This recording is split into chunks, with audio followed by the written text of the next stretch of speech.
नमस्कार साथियों, मैं संदीप राठौर केवीएस एकेडमी के यूट्यूब चैनल पर आपका स्वागत करता हूं। दोस्तों, आज के सेशन की शुरुआत करने से पहले आज के टॉपिक के बारे में बात कर लेते हैं। आइए देखते हैं, हमारा चल रहा है यूनिट 6।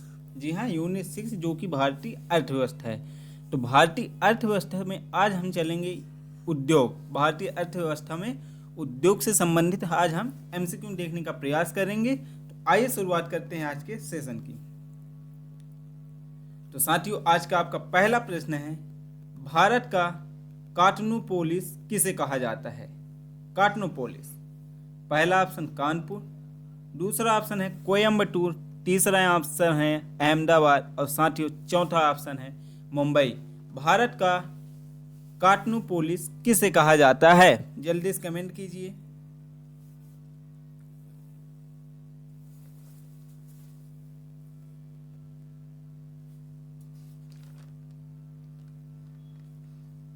तो साथियों, आपका सही आंसर होगा मुंबई को। किसे कहा जाता है? मुंबई को। जी हाँ, मुंबई को भारत का कॉस्मोपोलिस कहा जाता है, अर्थात भारत का मैनचेस्टर भी कहा जाता है।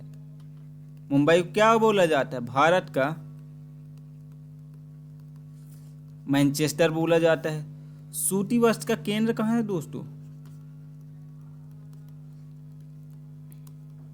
सूती वस्त्र का केंद्र कहाँ है? तो वो भी मुंबई में है। ठीक है, आगे बात करते हैं, इसी में देखते हैं। तो पहला सूती वस्त्र उद्योग कब खोला गया?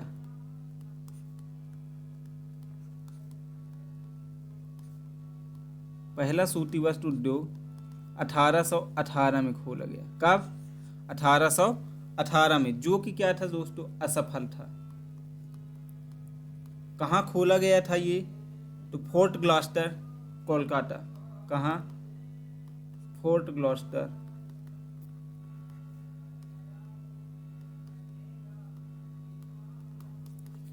पहला सूती वस्त्र कहाँ खोला गया था? 1818 में, फोर्ट ग्लॉस्टर, कोलकाता में। ये जो कि असफल था। सफल की बात करें तो सफल जो हुआ था वो 1853 पे हुआ था। 1853 पे कहाँ हुआ था? बम्बई में, जो कि सफल था। अब हमने बात कर लिया भारत के मैनचेस्टर के बारे में। अब देख लेते हैं भारत का बोस्टन किसे बोलते हैं।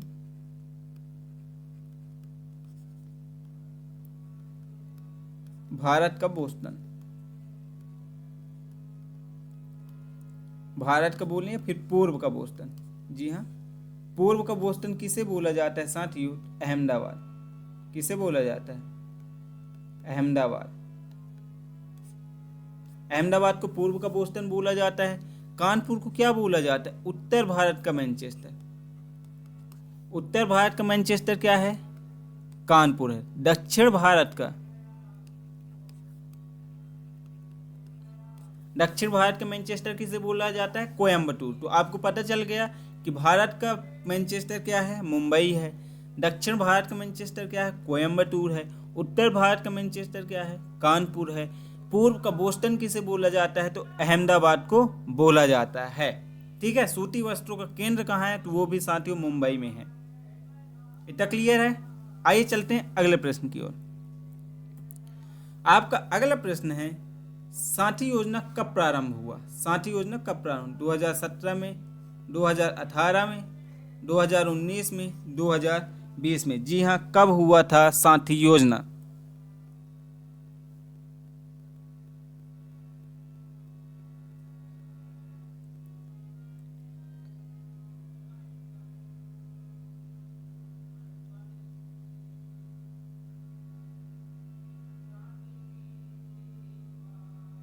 तो साथियों, आपका सही आंसर होगा 2017। जी हाँ, 2017 अक्टूबर 2017 में इसकी स्थापना हुई थी। मंत्रालय क्या है साथियों? मंत्रालय की बात करें तो इसका मंत्रालय वस्त्र एवं ऊर्जा मंत्रालय। साथी का फुल फॉर्म SAATH। इसका फुल फॉर्म देखो क्या होगा? Sustainable and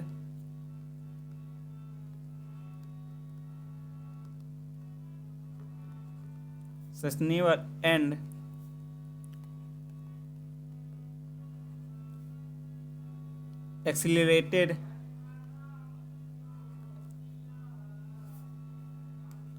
adoption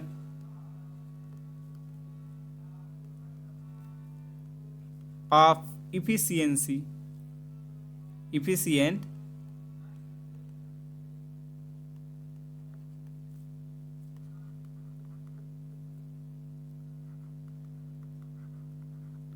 textile technology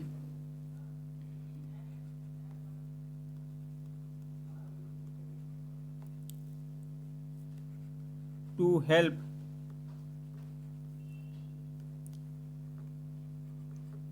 small industries।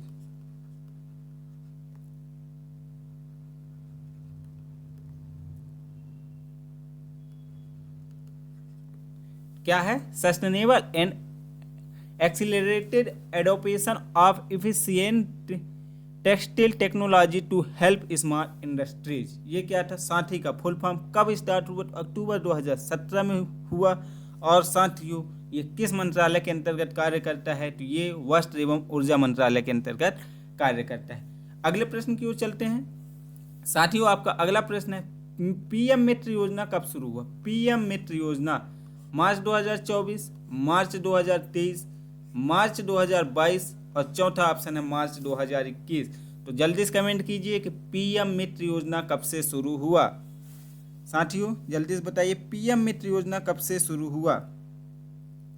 तो साथियों पीएम मित्र योजना मार्च 2023 से स्टार्ट हुआ। कब से हुआ? मार्च 2023 से।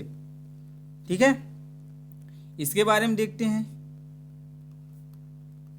मार्च 2023 में भी कब? 17 मार्च। क्यों हुआ साथियों? इसके बारे में देखते हैं। तो टेक्सटाइल उद्योग हो तो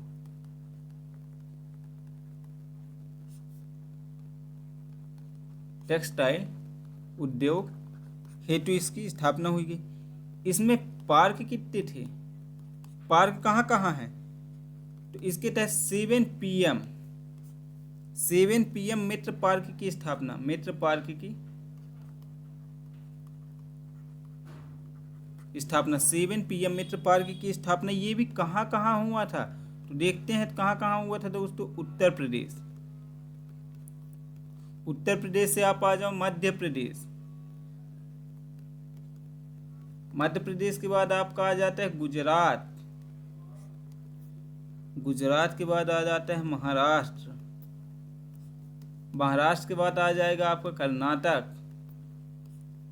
कितने हुए? 1 2 3 4 5। कर्नाटक के बाद आपका हो जाएगा क्या? तमिलनाडु। और लास्ट साथियों आपका तेलंगाना। क्या है लास्ट? तेलंगाना। कहाँ कहाँ? उत्तर प्रदेश, मध्य प्रदेश, गुजरात, महाराष्ट्र, कर्नाटक और तमिलनाडु।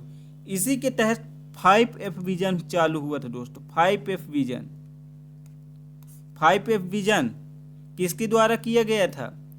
तो प्रधानमंत्री नरेंद्र मोदी जी द्वारा। किसके द्वारा? नरेंद्र मोदी जी द्वारा। तो 5F का मतलब क्या है दोस्तों? तो 5F का मतलब होता है 5 to fibre, farm to fibre, farm to fibre to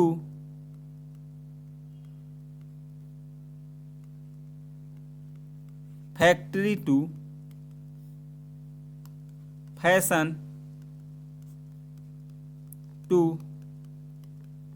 fine. क्या है? 5F का मतलब है farm to fibre to factory to fashion to fine. ये 5F का मतलब। इसका उद्देश्य की बात करें तो बड़े उद्योग की ओर निवेश करना,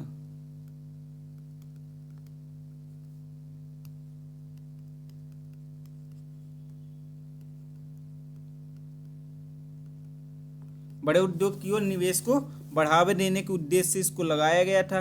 क्यों किया गया था? क्योंकि रोजगार के अवसर उत्पन्न हो सके, निर्यात को बढ़ावा मिल सके। इस कारण पीएम मित्र योजना लाया गया। उसके अंतर्गत 5F विजन लाया गया। 5F विजन किसने लागू किया? तो नरेंद्र मोदी जी ने लागू किया था। 5 PM मित्र पार्क कितने राज्यों में है? तो 7 राज्यों में। कितने राज्यों में? 7, क्योंकि 7 PM मित्र पार्क लिखा हुआ। कहाँ है ये पूछ सकता है, या फिर आपको 4 ऑप्शन देगा, उसमें बोलेगा कि 7 PM मित्र पार्क में कौन शामिल नहीं है। पहला है उत्तर प्रदेश शामिल है, मध्य प्रदेश शामिल है, ठीक है, गुजरात शामिल है, महाराष्ट्र शामिल है, कर्नाटक शामिल है, तमिलनाडु और तेलंगाना, ये 7 राज्य 7 PM मित्र पार्क में शामिल हैं। अगले प्रश्न की ओर चलते हैं। साथियों, आपका अगला प्रश्न है, केंद्रीय ऊन विकास बोर्ड का मुख्यालय कहाँ है? केंद्रीय ऊन विकास बोर्ड का मुख्यालय, पहला मध्य प्रदेश, दूसरा उत्तर प्रदेश, तीसरा कर्नाटक, चौथा राजस्थान। कहाँ है केंद्रीय ऊन विकास बोर्ड का मुख्यालय? जल्दी से कमेंट कीजिए दोस्तों, कहाँ है केंद्रीय विकास बोर्ड का मुख्यालय? तो साथियों, केंद्रीय विकास बोर्ड का मुख्यालय राजस्थान में। राजस्थान में भी कहाँ? तो जोधपुर।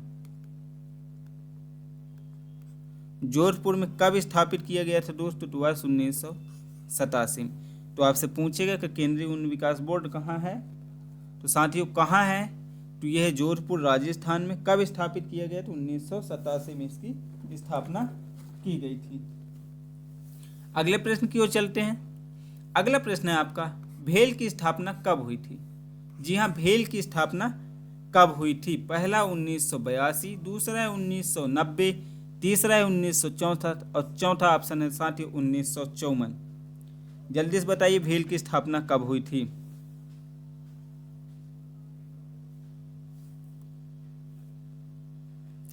तो आइए साथियों देखते हैं, भेल की स्थापना आपकी हुई थी 1964 में। कब हुई थी? 1964 में। 1982 में किसकी स्थापना हुई थी? नाबार्ड की। किसकी स्थापना दोस्तों? नाबार्ड की 1982 में। 1990 में सिडबी, और साथियों 1954 में भेल, BHEL, भेल की स्थापना हुई थी। भेल की बात करें फुल फॉर्म की, फुल फॉर्म की बात कर लेते हैं दोस्तों, तो Bharat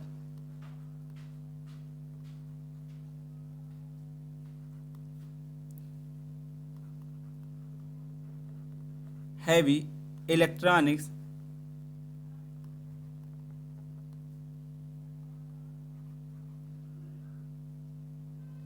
Bharat heavy electronics limited, ये क्या है इसका फुल फॉर्म है। इसके वर्तमान निदेशक कौन है दोस्तों? निदेशक हैं केप्पू सदाशिव मूर्ति। केप्पू सदाशिव मूर्ति, ये क्या है? भेल के महानिदेशक है। इसकी 6 उप इकाइयां हैं दोस्तों। कितनी इकाइयां हैं? 6 इकाइयां हैं। 6 इकाइयां कहाँ कहाँ हैं? एक तो है भोपाल में, दूसरा है तिरुचिरापल्ली, तिरुचिरापल्ली में, दूसरा है चेन्नई में, मतलब तीसरा, सॉरी चेन्नई में नहीं है दोस्तों, चेन्नई में नहीं है, 6 है ना। पहला भोपाल, दूसरा तिरुचिरापल्ली, तीसरा हैदराबाद,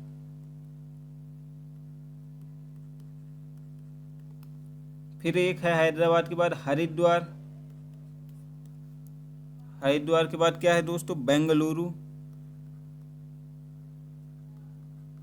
एक और कौन छूट रहा है दोस्तों? क्या क्या हो गया? भोपाल, तिरुचिरापल्ली, हैदराबाद, हरिद्वार, बेंगलुरु और एक जम्मू। जी हाँ, जम्मू कश्मीर। तो कितनी 6 इकाइयां हैं? 6। कहाँ कहाँ? भोपाल, तिरुचिरापल्ली, हैदराबाद, हरिद्वार, बेंगलुरु और जम्मू। ये किसकी 6 उप इकाइयां हैं? भेल की 6 उप इकाइयां हैं। ठीक है साथियों, अगले प्रश्न की ओर चलते हैं। आपका अगला प्रश्न है साथियों, भारत का पिछवर्ग है। भारत का पिछवर्ग क्या है? भागलपुर, वाराणसी, सिंदरी, जमशेदपुर। क्या है भारत का पिछवर्ग?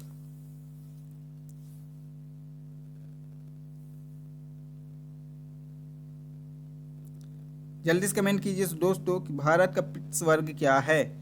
तो साथियों आपका सही आंसर होगा जमशेदपुर। जी हाँ, भारत का पिछवर्ग क्या है? जमशेदपुर। जमशेदपुर कहाँ है दोस्तों? झारखंड। कहाँ है?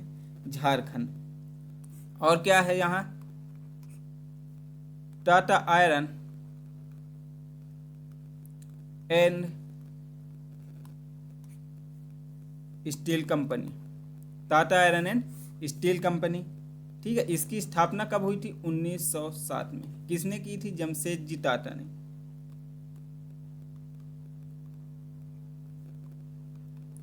उन्नीस सौ सात में जमशेदजी टाटा ने इसका किया था। क्यों किया था? इस्पात,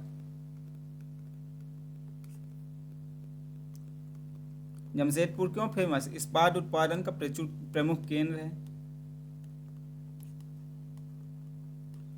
और साथियों, यह प्राकृतिक संसाधनों की प्रयुक्तता पाई जाती है, प्रचुरता। प्राकृतिक संसाधनों की क्या पाई जाती है? प्रचुरता।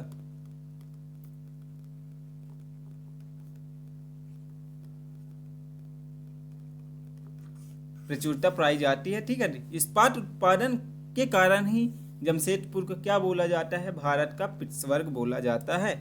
अगले प्रश्न की ओर चलते हैं साथियों।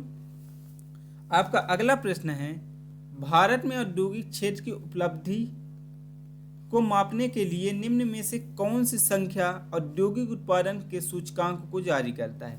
पहला ऑप्शन है राष्ट्रीय प्रतिशत दर सर्वेक्षण कार्यालय, दूसरा भारतीय रिजर्व बैंक, तीसरा केंद्रीय सांख्यिकी कार्यालय और चौथा ऑप्शन है भारतीय सांख्यिकी संस्थान। क्या होगा आपका सही आंसर? जल्दी से कमेंट करके बताइए साथियों।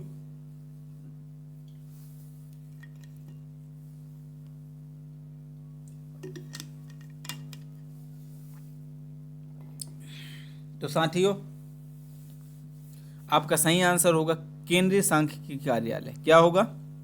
केंद्रीय सांख्यिकी कार्यालय। इसकी स्थापना 1951 में हुई थी।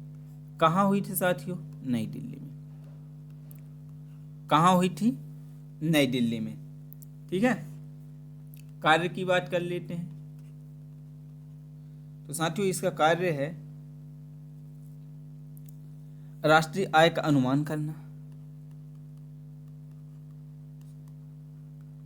राष्ट्रीय आय का अनुमान करना, पहला। दूसरा कार्य की बात करें, महंगाई मापन, ठीक है। तीसरी बात कर लेते हैं तो ये जनगणना और सर्वेक्षण करता है।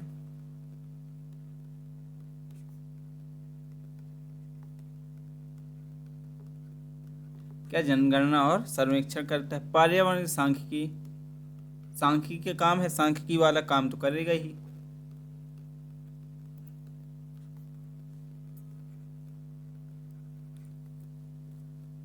और सांख्यिकी मानकों की विकास,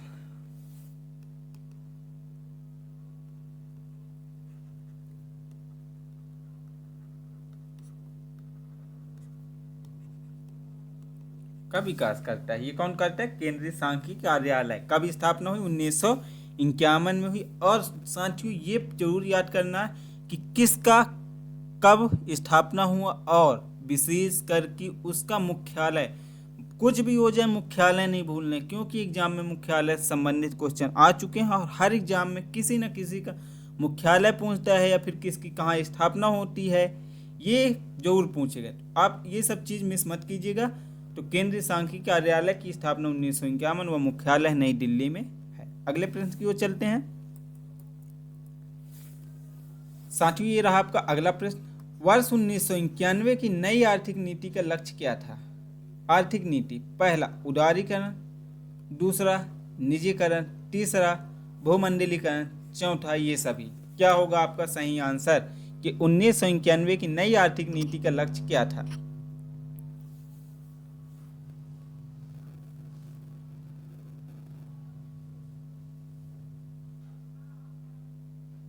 तो साथियों, आपका सही आंसर होगा उपरोक्त सभी। जी हाँ, 1951 में आया था LPG मॉडल, लिबरलाइजेशन, प्राइवेटेशन, ग्लोबलाइजेशन, मतलब उदारीकरण, निजीकरण और ये जो आपका भूमंडलीकरण दोस्तों, इसी को बोला जाता है वैश्वीकरण। क्या बोला जाता है? वैश्वीकरण बोला जाता है, ठीक है। अगले प्रश्न की ओर चलते हैं साथियों। आपका अगला प्रश्न है, पहली औद्योगिक नीति की घोषणा कब की गई थी? पहली औद्योगिक नीति की घोषणा कब की गई थी? पहला 1948 में, 1956 में, 1964 में और 1972 में पहली औद्योगिक नीति की घोषणा कब की गई थी? जल्दी से कमेंट करके बताइए।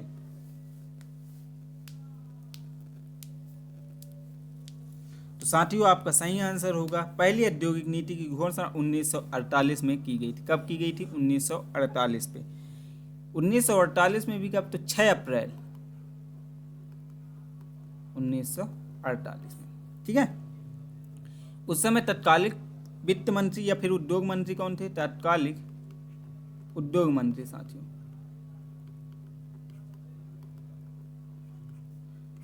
हर एक नीति में पूछेगा उद्योग मंत्री कौन थे। ठीक है। तो उद्योग मंत्री थे यहाँ डॉक्टर श्यामा प्रसाद मुखर्जी। कौन थे? डॉक्टर श्यामा प्रसाद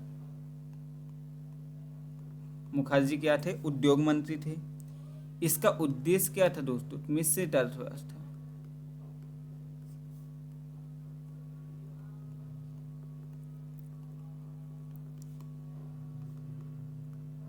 मिश्रित अर्थव्यवस्था का विकास, मतलब इस अर्थव्यवस्था में हर चीज मिक्स रहेंगी, जिसमें समाजवाद, मतलब सब क्या बोलते हैं दोस्तों, अभी याद नहीं आ रहा। ठीक है, आएगा तो बता दूंगा।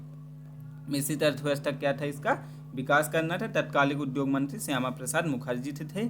पहले उद्योग नीति 6 अप्रैल 1948 को लाया गया था। अगले प्रश्न की ओर चलते हैं।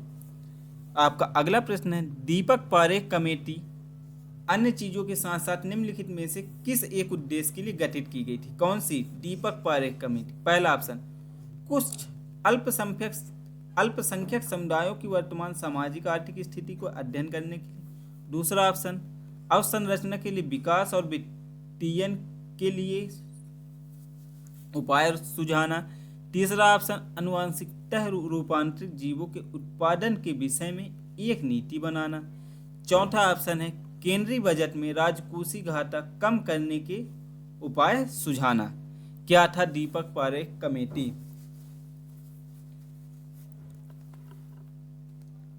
तो साथियों दीपक पारेख कमेटी थी कि अवसंरचना के विकास, क्या था? अवसंरचना के विकास और वित्तीयन के लिए उपाय सुझाना था।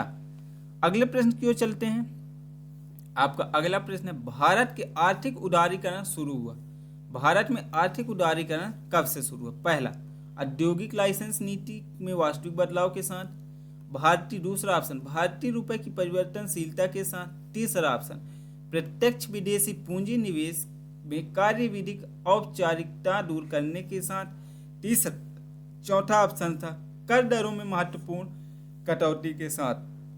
भारत में आर्थिक उदारीकरण कब से शुरुआत हुई?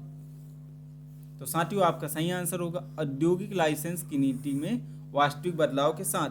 आपको पता है कि लाइसेंस की प्राप्ति 4 उद्योगों को छोड़कर सभी की लाइसेंस समाप्त कर दी गई है। ठीक है, अब वो कौन कौन से 4 उद्योग हैं आप लोग कमेंट करिए कि किस 4 उद्योगों में लाइसेंस अभी उपलब्ध है, बाकी की रद्द कर दी गई है। ठीक है, अगले प्रश्न की ओर चलते हैं।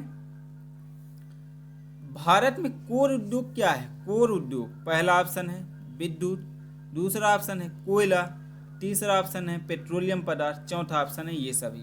कोर उद्योग क्या है?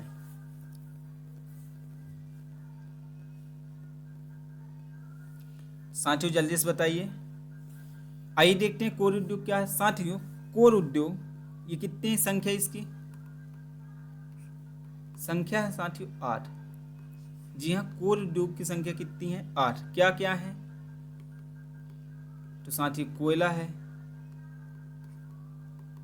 कच्चा तेल है, प्राकृतिक गैस है, ये सब कोर उद्योग है साथियों। उर्वरक है, रिफाइनरी उत्पाद है,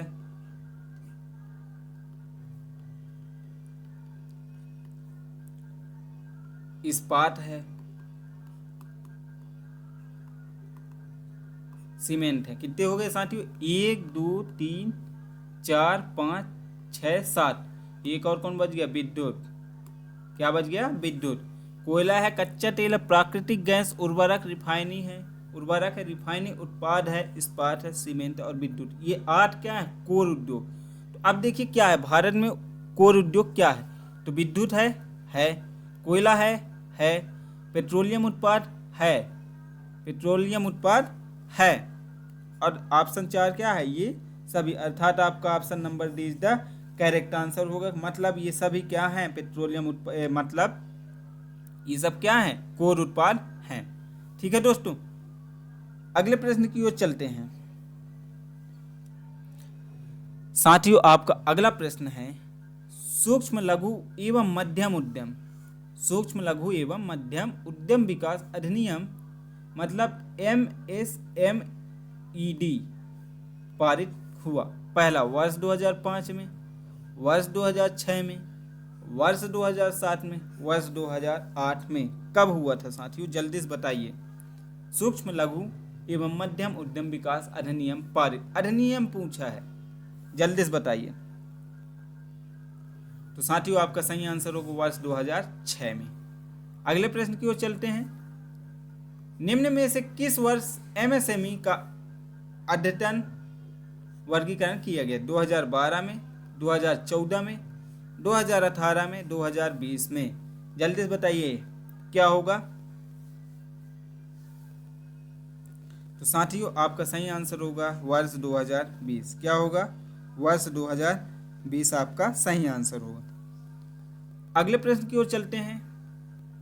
निम्न में से कौन सा भारत में सूक्ष्म उद्यम को आंशिक रूप से परिभाषित करता है, सूक्ष्म उद्यम को आंशिक रूप से परिभाषित करता है? पहला, संयंत्र और मशीनरी या उपकरणों के रूप में, उपकरणों में 1 रुपये करोड़ से अधिक निवेश नहीं।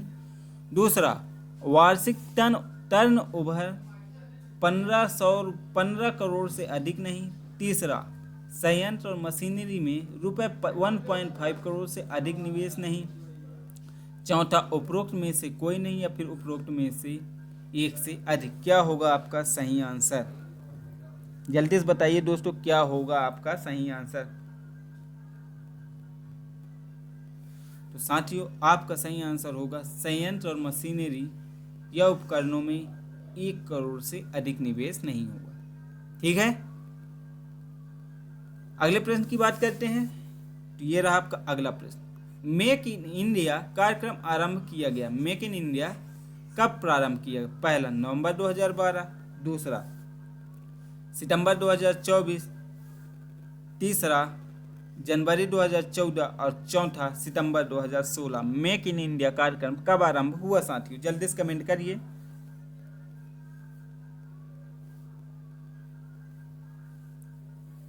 तो साथियों आपका सही आंसर क्या होगा, जल्दी बताइए। तो साथियों आपका सही आंसर होगा सितंबर 2014। जी हाँ, मेक इन इंडिया सितंबर 2014 से लाया गया था। कब सितंबर में, तो 25 सितंबर 2014 से मेक इन इंडिया लाया गया था। उद्देश्य क्या था,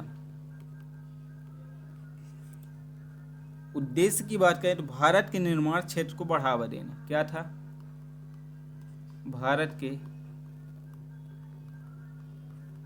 निर्माण क्षेत्र को बढ़ावा देना क्या था इसका उद्देश्य था। प्रमुख 4 स्तंभ थे दोस्तों इसके।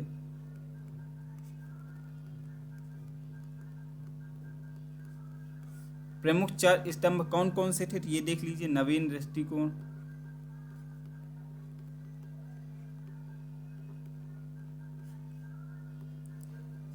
दूसरे की बात करें तो नवीन प्रक्रियाएं,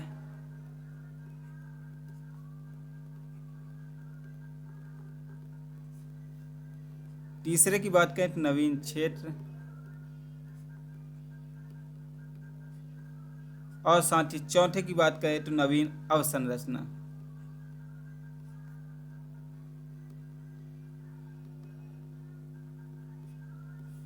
जी हाँ, नवीन दृष्टिकोण, नवीन प्रक्रियाएं, नवीन क्षेत्र और नवीन अवसंरचना, ये दोस्तों मेक इन इंडिया कार्यक्रम के तहत आरंभ किया गया था। ठीक है, मेक इन इंडिया कब लाया गया, 25 सितंबर 2014 में लाया गया। क्यों लाया गया, क्या था उसका उद्देश्य, तो भारत के निर्माण क्षेत्र को बढ़ावा देने के लिए लाया गया था। उसके 4 स्तंभ कौन कौन से थे, नवीन दृष्टिकोण, नवीन प्रक्रियाएं, नवीन क्षेत्र और नवीन अवसंरचना, ये 4 उसके प्रमुख स्तंभ थे। आइए चलते हैं अगले प्रश्न की ओर। साथियों आपका अगला प्रश्न है, भारत का औद्योगिक वित्त निगम किस रूप में कार्य करता है? पहला, एक व्यापारिक बैंक के रूप में, दूसरा एक विकास बैंक के रूप में, तीसरा एक औद्योगिक बैंक के रूप में, और साथ ही चौथा उपरोक्त में से किसी भी रूप में नहीं। जल्दी से बताइए, भारत का औद्योगिक वित्त निगम किस रूप में कार्य करता है?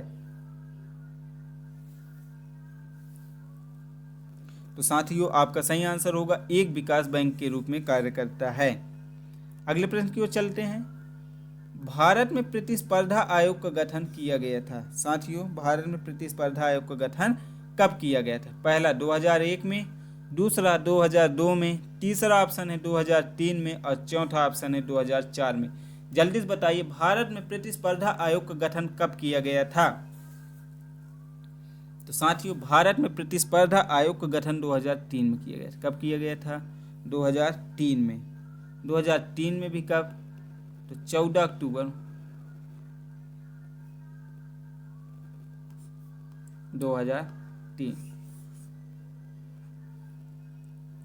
14 अक्टूबर 2003 में किया गया था। अध्यक्ष रवनीत कौर, वर्तमान अध्यक्ष रवनीत कौर। और प्रथम कौन थे दोस्तों? प्रथम की बात करें तो वो थे अशोक चावला। ये क्या थे? प्रथम अध्यक्ष थे। सदस्य कितने होते हैं दोस्तों इसमें? तो सदस्यों की संख्या इसमें होती है 4। 4 में क्या क्या होते हैं? एक होते हैं अध्यक्ष, और साथियों 3 होते हैं सदस्य। कितने सदस्य होते हैं? 3। उद्देश्य क्या होता है? उद्देश्य की बात करें तो उपभोक्ताओं के हितों की रक्षा।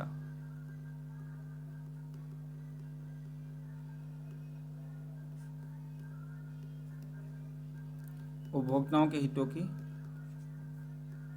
रक्षा, ये क्या था? इनका उद्देश्य था। भारत के प्रतिस्पर्धा आयोग का उद्देश्य क्या था? तो बता दिए। गठन कब हुआ? 14 अक्टूबर 2003 को। अगले प्रश्न की ओर चलते हैं।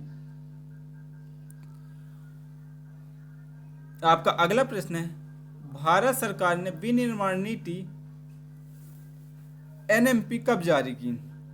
25 सितंबर 2012, 25 दिसंबर 2011, 25 दिसंबर 2013 और 4 नवंबर 2011। भारत सरकार ने विनिर्माण नीति एनएमपी कब जारी की दोस्तों? जल्दी से बताइए, कब जारी की साथियों? तो साथियों, भारत सरकार ने विनिर्माण नीति एनएनपी 4 नवंबर 2011 को जारी की है। कब की है? 4 नवंबर 2011 को। उद्देश्य क्या था? उद्देश्य की बात करें दोस्तों, राज्यों का औद्योगिक विकास,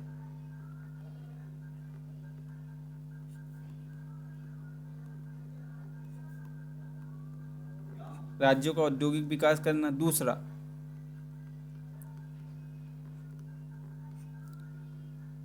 ग्रामीण युवाओं को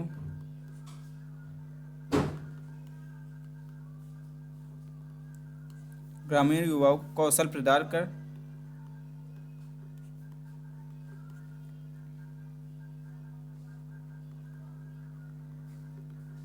आधारित अवसंरचना का विकास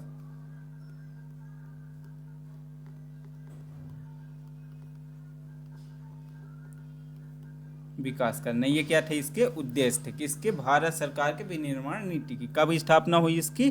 तो 4 नवंबर 2011 को। आइए अगले प्रश्न की ओर चलते हैं साथियों। आपका अगला प्रश्न है, बोकारो इस्पात कारखाने में किस देश का सहयोग प्राप्त किया था? बोकारो इस्पात कहाँ स्थापित हुई ये बताना है, और किस देश ने इसका सहयोग किया। पहला ऑप्शन है आपका अमेरिका, दूसरा ऑप्शन है साथियों ब्रिटेन, तीसरा ऑप्शन है फ्रांस, चौथा ऑप्शन है सोवियत संघ। किसने सहयोग किया था बोकारो इस्पात कारखाने को स्थापित करने में?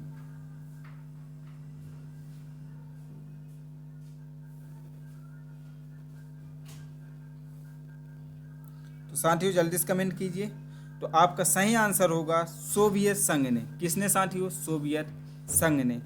अब बोकारो इस्पात कारखाना की स्थापना कब हुई दोस्तों? स्थापना की बात करें तो इसका हुआ था 1964 में। कहाँ है, स्थापित कहाँ है, अब स्थिति बात कर लेते हैं। अब स्थिति की बात करें दोस्तों तो ये है झारखंड में। स्थापना तो 1964 में हो गया था, परंतु कार्य प्रारंभ कब से किया? कार्य प्रारंभ की बात करें तो 1965 से किया। कार्य करना कब से स्टार्ट किया था? 65 में। ये किस पंचवर्षीय योजना के तहत आया था? तो तीसरी पंचवर्षीय योजना में आया था। तीसरी पंचवर्षीय योजना। तीसरी पंचवर्षीय योजना कब आई थी साथियों? 1961 से 1966। अब इसमें आप देख लेना तीसरी पंचवर्षीय योजना का लक्ष्य क्या था, उद्देश्य क्या था, मतलब प्राप्ति क्या हुई, कौन सी मॉडल थी, ये सब आप लोग देख लीजिएगा। ठीक है, अगले प्रश्न की ओर चलते हैं। आपका अगला प्रश्न है, लाहिड़ी आयोग का संबंध किससे है? लाहिड़ी आयोग औद्योगिक रोगनियंत्रण से, कृषि उत्पादों के न्यूनतम समर्थन मूल्य से, खाद्य तेलों के संरचना के मूल्य से, चौथा हस्तशिल्प निर्यात से। किससे संबंधित है लाहिड़ी आयोग? तो दोस्तों इसका संबंध है खाद्य तेलों की संरचना के मूल्य से। खाद्य तेलों की संरचना से मूल्य से। ठीक है, ये कब से चालू हुआ? तो 2005 से चालू हुआ है। ठीक है, अगले प्रश्न की ओर चलते हैं। किस वर्ष भारत हैवी इलेक्ट्रॉनिक्स लिमिटेड भेल को महारत्न उद्यम का दर्जा दिया गया था? महारत्न में दर्जा कब दिया गया था? किसको? भेल को। कमेंट करके जल्दी से बताइए किसको दिया गया था महारत्न का दर्जा, मतलब कब दिया गया था भेल को महारत्न का दर्जा दोस्तों? पहला ऑप्शन है 2011 में, दूसरा है 2012, तीसरा ऑप्शन है 2013 और साथ ही चौथा ऑप्शन है 2014 में। कब दिया गया था भेल का दर्जा?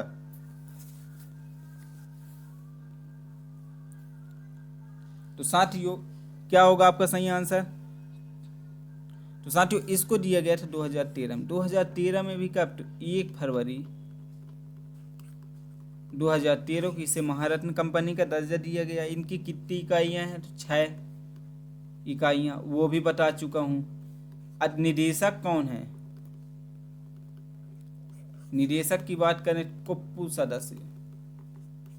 कुप्पू सदाशिव, कुप्पू सदाशिव क्या है? कुप्पू सदाशिव और मूर्ति इसके निदेशक हैं। इसकी स्थापना कब हुई थी? 1964 में। कहाँ हुई थी? भोपाल में। भोपाल सहित इसकी कुल 6 उप इकाइयां हैं। ठीक है, महारत्न कंपनी वर्तमान में कितनी हैं? 14 हैं। महारत्न कंपनी बनना कब से स्टार्ट हुआ था दोस्तों? तो ये 2010 से महारत्न कंपनी की चालू हुई थी। महारत्न कंपनी कब से स्टार्ट हो जाती है? 2010 से बनना स्टार्ट हो गए थे। ठीक है, अगले प्रश्न की ओर चलते हैं।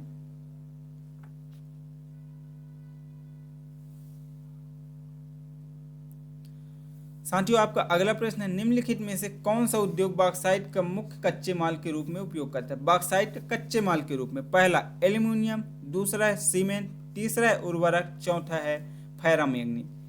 कौन बॉक्साइट का मुख्य कच्चे माल के रूप में उपयोग करता है?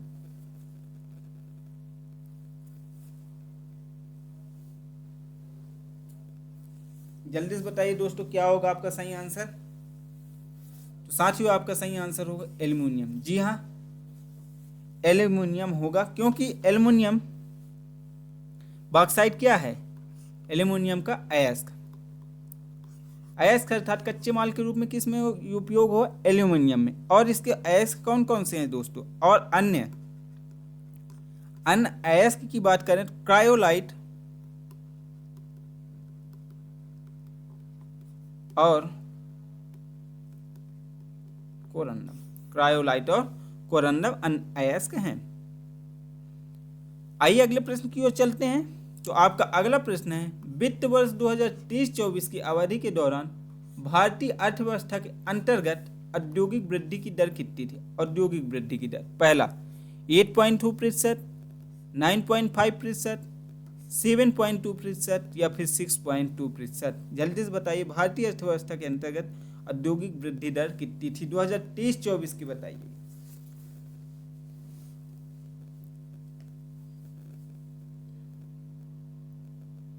तो साथियों आपका सही आंसर होगा 9.5। जी हाँ, 9.5 थी। ये तो औद्योगिक वृद्धि दर था। और आर्थिक विकास दर की बात करें तो साथियों आर्थिक विकास दर था आपका 7.2%।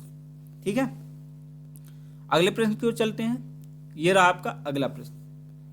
भारत में बोकारो इस्पात संयंत्र की स्थापना किस पंचवर्षीय योजना के तहत? पंचवर्षीय योजना पूछे। पहला ऑप्शन प्रथम पंचवर्षीय योजना, दूसरा ऑप्शन द्वितीय पंचवर्षीय योजना, तृतीय ऑप्शन तीसरा पंचवर्षीय योजना और चौथा ऑप्शन चौथे पंचवर्षीय। अभी मैंने बता चुका है आपको कि बोकारो स्टील प्लांट संयंत्र कब स्थापित हुआ। तो दोस्तों 1900 कब से स्टार्ट हुआ? 64 में। कार्य कब से प्रारंभ किया? 1965 में। कहाँ स्थापित है? झारखंड में। किसने सहायता किया? सोवियत संघ ने। और किस पंचवर्षीय योजना के तहत हुआ? तो ये है तृतीय पंचवर्षीय योजना। तृतीय पंचवर्षीय कब से? 1961 से 1966, अर्थात तीसरी पंचवर्षीय योजना के अंतर्गत हुआ था। ठीक है दोस्त साथियों, आइए चलते हैं अगले प्रश्न की ओर। आपका अगला प्रश्न है, भारतीय लघु उद्योग विकास बैंक सिडबी के वर्तमान अध्यक्ष कौन है? पहला सुभाषिष चौधरी, दूसरा माधवीपुरी बुच, तीसरा आशीष कुमार चौहान और साथियों चौथा है मनोज मित्तल। कौन है सिडबी के वर्तमान अध्यक्ष?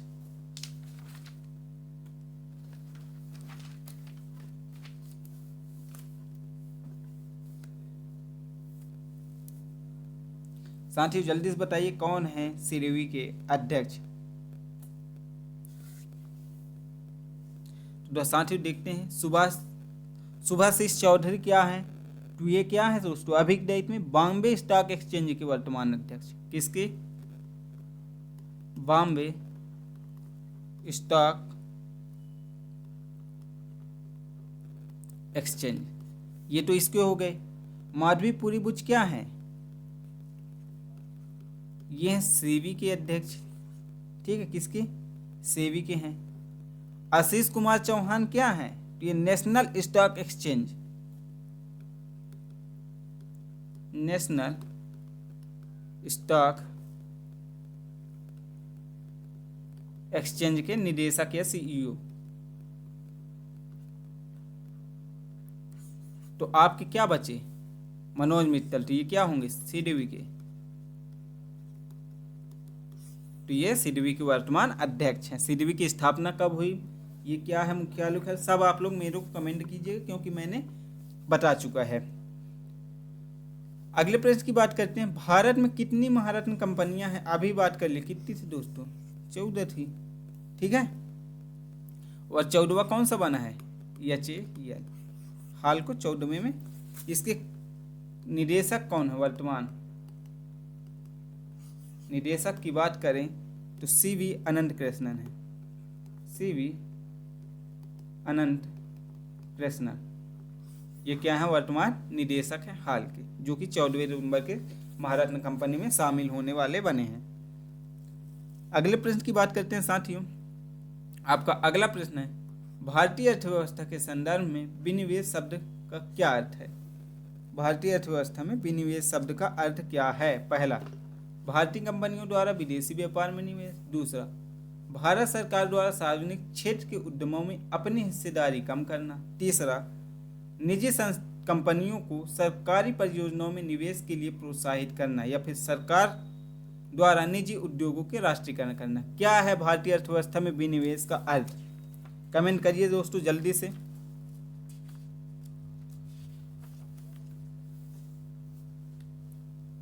तो साथियों आपका सही आंसर होगा सरकार द्वारा सार्वजनिक क्षेत्र के उद्यमों में अपनी हिस्सेदारी कम करना। ठीक है, अगले प्रश्न की ओर चलते हैं। विदेशी व्यापार नीति 2023 में मूलभूत सिद्धांत क्या है? पहला गतिशील, अनुकूल और लचीले संशोधन, दूसरा समय परीक्षित योजना की निरंतरता और सक्रिय प्रतिक्रिया, तीसरा कठोर नीति कार्यान्वयन और एकरूपता, और चौथा ऑप्शन है अचानक परिवर्तन और त्वरित संशोधन। क्या होगा? विदेशी व्यापार नीति 2023 के मूलभूत सिद्धांत क्या थे? जल्दी से कमेंट कीजिए दोस्तों, विदेशी व्यापार नीति 2023 के मूलभूत सिद्धांत क्या थे? तो साथियों इसके मूलभूत सिद्धांत थे समय परीक्षित योजना की निरंतरता और सक्रिय प्रतिक्रिया इसके मूलभूत सिद्धांत थे। अगले प्रश्न की ओर चलते हैं। आपका अगला प्रश्न है, तेल एवं प्राकृतिक गैस नियम ONGC को किस वर्ष महारत्न कंपनी में का दर्जा दिया गया था? किस वर्ष महारत्न कंपनी का दर्जा? 2010 में, 2012 में, 2015 में या फिर 2016 में? जल्दी से बताइए दोस्तों, कब दिया गया था महारत्न कंपनी का दर्जा?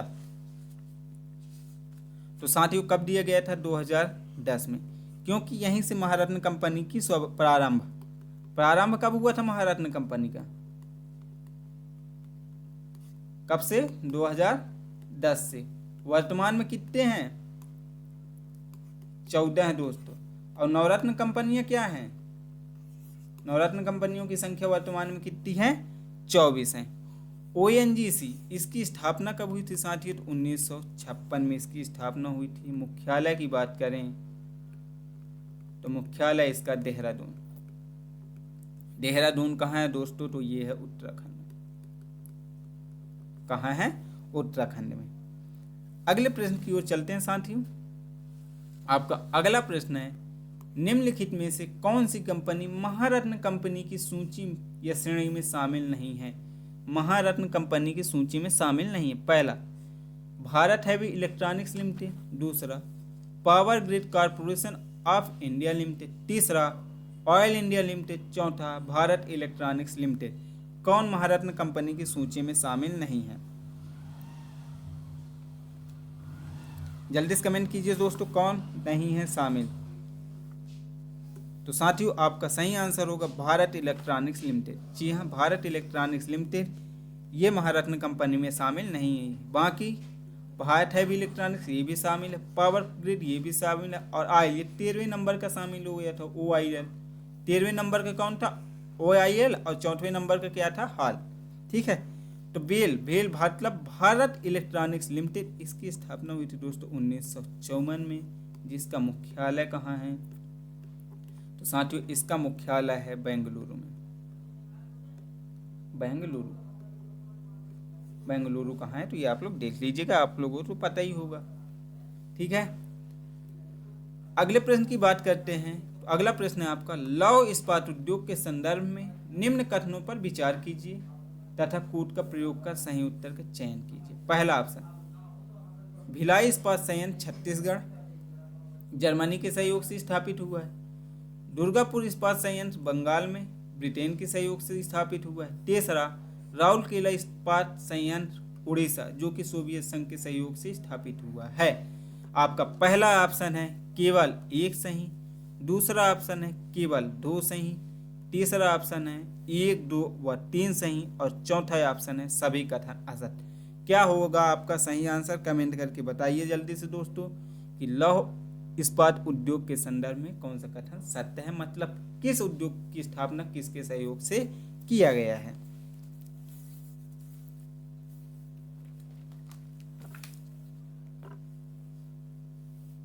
तो आइए साथियों देखते हैं किस इस्पात के उद्योग किसके तहत किया गया है।